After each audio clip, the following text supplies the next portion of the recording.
Hey everyone, this week I thought that I was just going to be making some enemies, but what I quickly found out was that everything is interconnected and nothing exists in development by itself. I want to just thank everyone for all their support on video one. It was really encouraging to see a lot of your stories and hear a lot about where you're at in the process of developing games. It encouraged me and gave me a little bit of fuel for this week to move forward. So thank you for that. Hey, if you're new here, I'm documenting my journey as a first time game developer, 46 years old, family man with twin boys who are 8 years old. So they have a lot of energy. And because of my age, I don't. So that's where we're at. So my goal was to kind of complete the whole enemy roster this past week, complete the biome, get the character set up, the player set up, and I overshot a little bit on my ambitions, but I did get something accomplished, and that makes you feel good. So what actually happened was after I developed my first enemy, I ran into all sorts of balancing issues, ran into physics mechanics that weren't even set up and wasn't even working yet, and I had to go rewrite quite a few scripts. So I'm not going to lie, when I was creating the enemy and it started to affect all these other systems, and I started to see a bigger picture of what the scope of game development was going to be like, I got a little discouraged, started asking myself the questions: should I really be doing this? This is a lot. It's not going to be an easy process. It's going to take a while, and I'm happy to report that I did complete one enemy behavior that I'm really excited to show you, and it gave me a little bit of encouragement.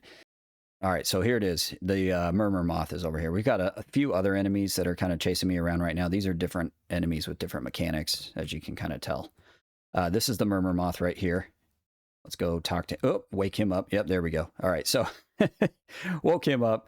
He automatically spawns a bunch of enemies, and then he kind of dashes out and, runs after me. The reason I have so many enemies is because this is kind of going to be a, not, I don't want to say bullet hell, but, vampires, survivors type mentality. Oh, I died, which is why I went back to the base here. Vampires, survivors type, swarm mentality going on. But yeah, I mean, it's pretty cool. So the Murmurmoth does this dash in and out, which it's doing right now. You can kind of see.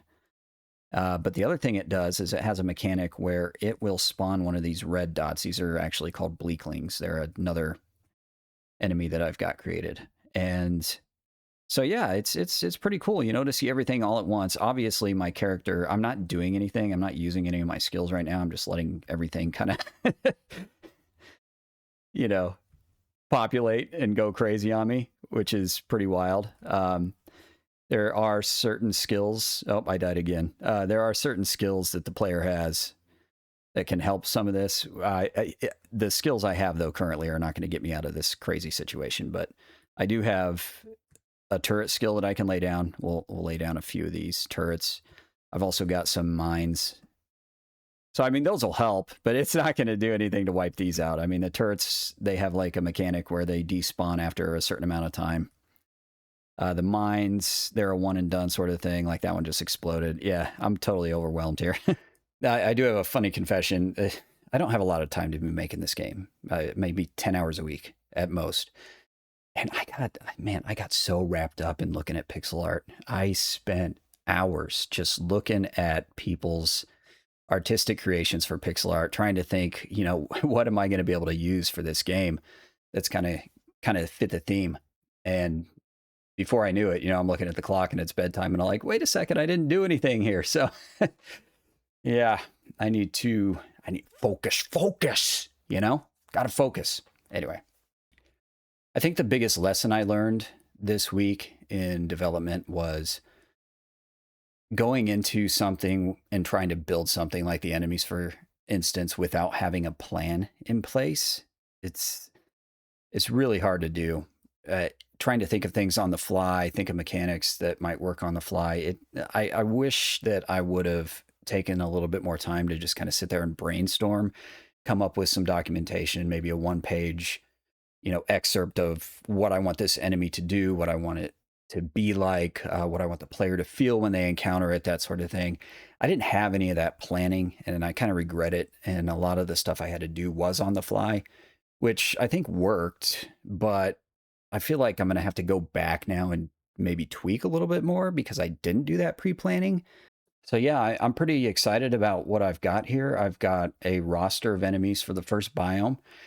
I've got behaviors lined up for some of the enemies, and everything seems to be functioning well like it should.